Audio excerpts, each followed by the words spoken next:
Bonjour et bienvenue à tous dans cette nouvelle émission de Quartier Interdit. Aujourd'hui, nous recevons Mathilde Viaud, cofondatrice de l'Observatoire des violences sexuelles en politique.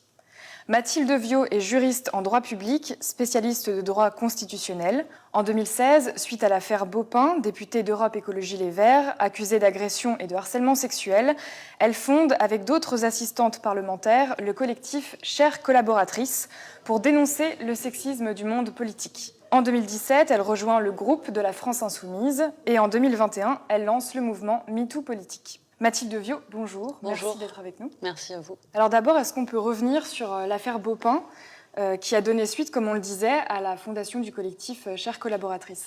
Oui, en 2016, Denis Baupin, qui est alors vice-président de l'Assemblée nationale, est accusé par 14 femmes de les avoir agressées ou harcelées. C'est la première fois réellement que ce type d'agression et de violence a provoqué un émoi au départ, en fait, juste dans le monde politique. Et très rapidement, on s'est rendu compte qu'il y avait des réactions de backlash assez immédiates qui venaient de nos collègues, des députés, etc., qui disaient « Oh, ça va, Denis Baupin, après tout, il est pas si mal, c'est une cabale contre lui », ou qui venaient vers nous en nous disant « Attendez, je peux encore te toucher l'épaule quand je te fais la bise ou tu vas aller porter plainte ». Et donc, qui étaient des mécanismes qui avaient vocation à décrédibiliser complètement la parole des 14 femmes qui l'avaient accusé, qui sont des choses qu'on retrouve à chaque fois en réalité, mais bon, bref. Et donc, on s'est dit avec d'autres qu'il était vraiment temps qu'on fasse la démonstration, que dans le monde politique aussi, il y avait des problèmes. C'était une sphère qui était encore assez préservée, dans laquelle l'omerta est très forte. Ça fait un peu partie de la nature et c'est une méthode politique que de garder le silence. Et donc, à ce moment-là, on s'est dit qu'il fallait vraiment faire la démonstration que Denis Baupin n'était pas unique, mais qu'en fait, en politique, il s'agissait d'un phénomène assez systémique. Et donc, on a recueilli des témoignages qu'on a publiés sur un site. Et voilà, c'était un pré-MeToo, en quelque sorte. Il y avait d'autres mouvements qui se constituaient en même temps. D'ailleurs, il y avait Paye ta robe chez les avocates. Enfin, voilà, c'était juste avant Balance ton port et ça frémissait déjà de ce genre de choses, en fait. Et donc en 2016, vous fondez donc ce collectif avec d'autres assistantes parlementaires. Ouais. Et puis en 2021, vous créez l'Observatoire des violences sexuelles en politique. Ouais. Qui fait partie de cette association? Est-ce que c'est multipartite? Est-ce que c'est plusieurs partis ou... Alors, on l'a créé pour une raison assez évidente, c'est que alors, on est 5 cofondatrices, on est rejointes par d'autres ou soutenues par d'autres. Alors, parmi les fondatrices, il y a Fiona Texter, qui a travaillé longtemps au Sénat, qui maintenant est à la mairie de Paris. Il y a Madeleine Da Silva, qui est à la mairie des Lilas, en Encarté, et Alice Coffin, qui fait partie de ELV.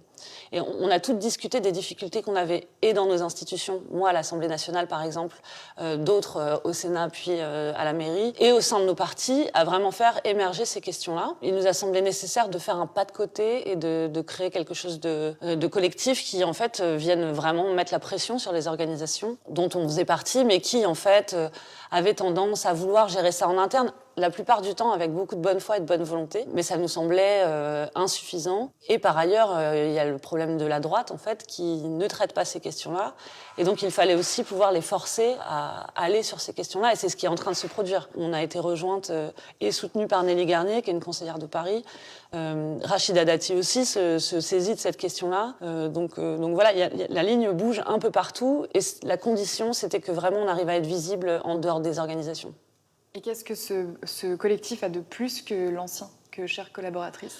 En fait, Chères collaboratrices avait vocation aussi à s'adresser à l'Assemblée nationale pour leur demander de mettre dans notre collectif de travail, en fait, à l'Assemblée, des procédures, une prise en charge des femmes victimes, etc. Ce que l'Assemblée a vraiment eu du mal à faire, on a vraiment traîné des cas de fer.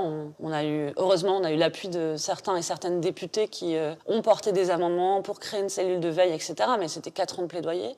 Et donc, l'idée là de l'Observatoire, c'est de dire, en fait, on va aller s'adresser directement au recrutement du personnel politique. Il y a un problème avec le recrutement du personnel politique à plein de niveaux. Et l'idée, c'est vraiment d'aller au moment des investitures et de gérer le problème le plus à la racine possible. Et quels témoignages vous avez recueillis donc au sein de l'Observatoire Alors, à l'origine, l'Observatoire n'a pas vocation à recevoir des témoignages, à la différence de Chères collaboratrices. Il a vocation à justement mettre en lumière le fait qu'il y a déjà des violences sexistes et sexuelles qui ont émergé dans la presse, par exemple, qui sont connues des partis et qui, pourtant, ne sont pas suivies des faits. Les partis, en fait, n'en ont rien à faire. Et donc, on a décidé de relayer des articles de presse, de les publier et de faire la démonstration à chaque parti en disant, voilà, vous le savez, savez déjà, c'est passé dans la PQR, c'est sorti dans la presse nationale pour certains, et vous ne faites rien. Bon, on a pu obtenir le retrait d'investiture ou de tentative de M. Cabaret, par exemple, et aussi, par exemple, de Jérôme Perra.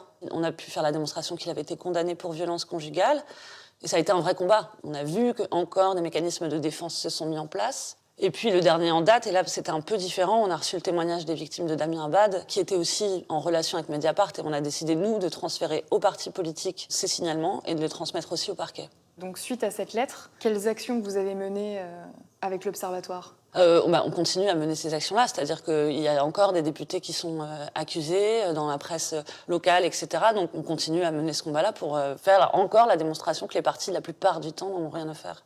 Et d'ailleurs, à ce propos, il y a quand même quelque chose d'hallucinant, c'est-à-dire que les partis nous répondent toujours « Oui, mais attendez, en fait, la justice n'a pas encore fait son travail, donc on va attendre un petit peu avant d'écarter la personne. » Oui, mais par exemple, Jérôme Perra, il y avait eu une condamnation. Et pour autant, Stanislas Guerini a quand même mis en place un mécanisme de défense. C'est-à-dire qu'en réalité, quel que soit le niveau de progression dans l'enquête judiciaire, il ne se passe rien. Donc il faut aussi qu'on arrive à faire la démonstration de tous ces mécanismes-là. Et en réalité, l'Observatoire, il a vocation à expliquer, à démontrer, sur la base de cas concrets, qu'il y a quelque chose d'absolument illogique, en général, dans la prise en compte de ces phénomènes-là, et qu'en fait, c'est de la résistance totale des partis politiques. Dans l'affaire Damien Abad, donc on a vu un homme tout juste nommé ministre des Solidarités et des Personnes handicapées accusé de viol. Il est resté à son poste. Est-ce que vous trouvez ça normal ? Alors non. À plusieurs égards. Déjà, le gouvernement, pour la deuxième fois consécutive, considère que la cause des femmes et de la lutte contre les violences faites aux femmes est la grande cause du quinquennat. Donc, évidemment, maintenir à ce poste-là un ministre accusé de violence, ça envoie un message d'impunité à l'ensemble des agresseurs de France, en réalité.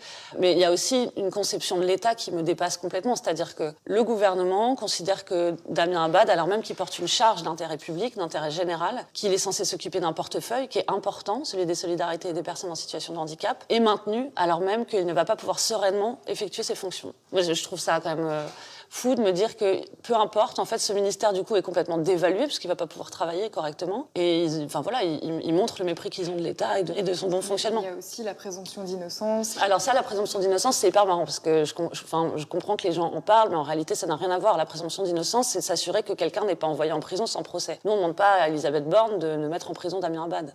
On lui demande, en tant que gestionnaire d'un gouvernement, de s'assurer que les ministres qui soient là puissent défendre l'intérêt général. C'est pas le cas de Damien Abad, et c'est tout ce qu'on demande à Elisabeth Borne, en fait. Et récemment, Taha Bouaf a été accusé de harcèlement et de violences sexuelles. Il décide de retirer sa candidature aux élections législatives. Est-ce que c'est une affaire dont vous avez entendu parler, vous, au sein de la France Insoumise ? Et qu'est-ce que vous pensez de cette décision ? Alors, moi, je ne travaille pas dans la cellule de veille de la France Insoumise, du tout. Je ne suis pas en lien avec eux. On a appris d'abord le retrait de la candidature de Taha Bouaf, et ensuite, on a su que c'était pour ces raisons-là. Évidemment, avec l'Observatoire, s'il y avait eu un décalage dans le temps, c'est-à-dire d'abord la connaissance de mise en cause et ensuite une hésitation sur son retrait, etc., on aurait fait comme pour tous les autres candidats qu'on affiche en fait comme mis en cause.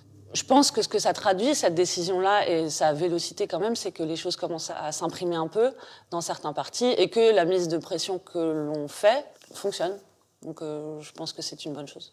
Et donc vous disiez qu'aujourd'hui, il existe des cellules de veille au sein des partis politiques. Comment ça fonctionne concrètement ?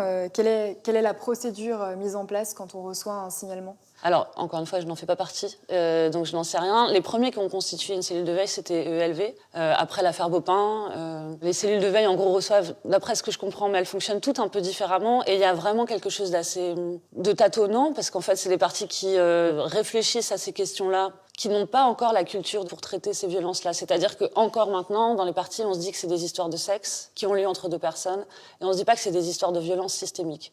Et donc les partis le prennent encore parfois du bout des doigts en ne sachant pas trop comment faire pour gérer ces choses. C'est difficile pour eux, et je pense qu'il y a vraiment une histoire de mise en place de procédures qui tarde encore. C'est normal, et je pense qu'il faut qu'on essaye toutes et tous de faire avancer ces questions. Et est-ce que ça peut réellement fonctionner ? En plus, est-ce que on va réellement risquer de dénoncer, d'écarter un homme de son propre parti. C'est compliqué de traiter ça en interne. Et c'est pour ça que nous, avec l'Observatoire, on demande aussi à ce que la Haute Autorité pour la transparence de la vie publique se saisisse de ces questions. Pour l'instant, elle est en charge uniquement de ce qui concerne les conflits d'intérêts, les emplois familiaux, le patrimoine des élus, etc.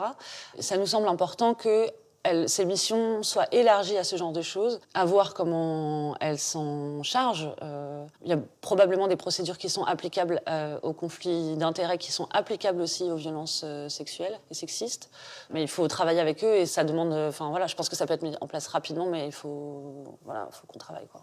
Alors on a vu MeToo dans le cinéma, puis dans le sport, dans le journalisme, dans le théâtre aussi.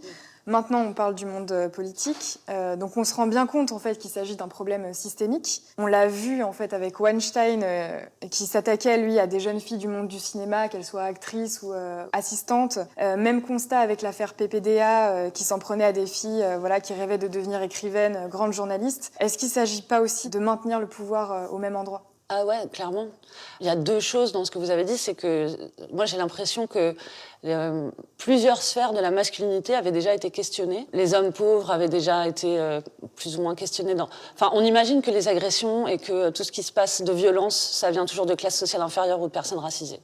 Il y a toujours il y a encore cette image-là, alors qu'en réalité c'est archi faux mais ça a mis plus de temps à faire la démonstration que les hommes puissants, que les hommes blancs, que les hommes bourgeois avaient des problèmes de violence. Et donc ça, c'est important de signaler que ça a mis plus de temps et que c'est moins stigmatisé et qu'en réalité, c'est quand... qu'il y a eu des déclencheurs, quoi. Weinstein, Hulot, beaucoup. Je pense qu'effectivement, ces violences-là, elles ont un objectif politique qui n'est pas forcément conscient, qui est celui d'écarter, notamment en politique, mais c'est la même chose au théâtre, c'est la même chose dans la réalisation de films, etc.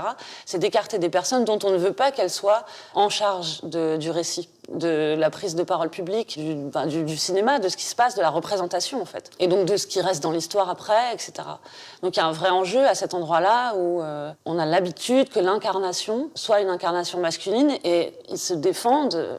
Quand je dis ils, c'est pas tout le monde, évidemment. Mais il y a une partie des hommes qui se défendent pour garder cette hégémonie-là. Et c'est ce qui est en train d'être secoué un peu partout, en fait. Et vous avez été déçu, choqué quand vous avez mis pour la première fois le pied à l'Assemblée nationale, de constater le sexisme ambiant, les codes, la hiérarchie qui est mise en place? Oui, ça prend du temps de se rendre compte. On rentre quelque part et au départ, on absorbe l'univers qui nous est présenté et c'est par des successions d'inconfort où on se dit mais tiens là c'est pas hyper normal, etc. Donc moi effectivement quand vous étiez assez jeune en plus. Ouais, j'avais 27 ans, ça va, c'est pas si jeune. Mais quand je suis arrivée, je me suis dit c'est très beau, c'est un peu écrasant. Les personnes ont l'air de toutes se comporter d'une telle façon. Je me sentais pas nécessairement bienvenue.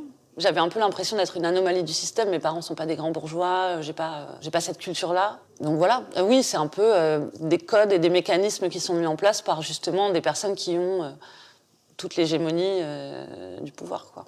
En plus, à l'Assemblée nationale, il y a essentiellement que des hommes. Est-ce que vous pensez qu'il faille instaurer une parité ? Alors, on est à 37% de femmes, là, actuellement. Il y a eu un gros changement entre 2012, les mandats de 2012-2017, et en 2017-2022. Il y a eu plus de femmes qui sont arrivées, et il y a eu un rajeunissement de l'Assemblée nationale. Et pourtant, ça n'a pas changé du tout l'ambiance. Ça veut dire que le fait de... Moi, je suis pour la parité, évidemment. Mais ça veut dire que le fait de faire arriver des femmes ne suffit pas à modifier complètement l'ambiance. C'est-à-dire que si les femmes sont enfermées dans des codes, dans des méthodes, etc., où justement l'agression, la domination sont des compétences valorisées pour être recrutées dans le monde politique, alors dans ce cas-là, elles sont obligées, elles aussi, d'endosser ces codes-là. Et donc, par conséquent, ça ne change pas grand-chose. Il faut réussir à faire imprimer, j'ai l'impression, à faire comprendre qu'il faut changer les codes de la masculinité et de la virilité. C'est-à-dire de faire en sorte que le monde politique ne soit plus un monde dans lequel l'objectif soit d'écraser le voisin, ou de dominer, mais que l'objectif, ce soit d'avoir un impact sur le réel et sur la vie des gens. Et donc, amener une autre façon, en fait, de considérer tout. C'est-à-dire, qu'est-ce que c'est qu'un discours valide ? Est-ce que c'est un discours où on a le plus de tchatch, le plus de certitude sur soi-même et sur les autres ? Ou est-ce que c'est celui qui est le plus efficace, qui a le plus d'impact, etc. Il faut qu'on réussisse à repositionner, j'ai l'impression, des codes qui soient des codes, justement, qui servent plus l'intérêt général, en fait. En mai 2022, vous avez publié un livre aux éditions Stock, L'homme politique, moi j'en fais du compost. C'est un titre un peu incisif et on s'attend à tomber sur un livre d'une féministe déchaînée. Mais vous dites noir sur blanc qu'il ne s'agit pas de dénoncer des comportements individuels, mais de mettre à bas un système qui résiste. Oui, c'est-à-dire qu'il y a une vraie volonté de faire tenir un édifice qui, en plus, moi c'est un peu ça qui m'a frappée en arrivant à l'Assemblée, ment un peu sur sa compétence. C'est-à-dire qu'il y a une illusion aussi qui est créée par le costume, la cravate, la détermination, les pieds qui claquent par terre au sol avec force. En réalité, derrière cette assurance-là, il n'y a pas grand-chose qui avance nécessairement. Les gens ne travaillent pas assez, en fait. Et j'étais un peu surprise de l'absence de travail et de compétences des gens. Et donc, je pense que c'est important de modifier tout ça. Et dans ce livre, vous parlez aussi de ce que vous appelez la Ligue des frères, une protection systématique et inconditionnelle entre hommes politiques, de n'importe quel parti qu'il soit. Ah oui, bien sûr, mais ça c'est un truc qu'on a vu avec l'affaire Hulot, mais aussi avant avec l'affaire Beaupin, et qu'on voit de façon permanente. C'est-à-dire que, de façon générale, les hommes se défendent tous entre eux, c'est-à-dire que, quel que soit le parti politique, attends, tu touches pas trop aux copains. Et puis, il y a aussi cette culture commune de se moquer des femmes. C'est-à-dire que on arrive à la buvette, ah bah tiens, t'as vu l'autre là, t'as vu qu'on les sapé aujourd'hui. Et en fait, tout le monde rigole et il y a des amitiés qui se lient, et des accords politiques qui se lient aussi sur cette culture-là. C'est hyper fort, je pense que encore aujourd'hui, n'est pas valorisé le fait de ne pas rentrer là-dedans. C'est-à-dire un homme qui dirait « Oh, ça va, ta blague, elle est nulle », ou qui dirait « Écoute, on a passé l'âge », enfin, qui résisterait à ça, je pense qu'il serait un peu écarté comme étant pénible, désagréable, etc. Donc voilà, ça prend du temps, mais je pense qu'il y en a plein qui ont envie de changer ça aussi. C'est juste qu'il faut... En fait, si j'ai écrit ce livre, c'est parce que pour pouvoir changer ces choses, il faut les désigner correctement, il faut les voir, il faut observer les mécanismes et avoir envie, en fait, de se dire « Ah ben, effectivement, là, il y a un truc qui coince, trouvons des solutions ensemble pour que ça n'existe plus. » Donc voilà, je pense que ça peut changer, que réellement, l'édifice peut s'écrouler. Et finalement, donc après 7 ans à l'Assemblée nationale, vous avez décidé de partir. Pourquoi ? Parce que déjà 7 ans, c'est long à l'Assemblée nationale.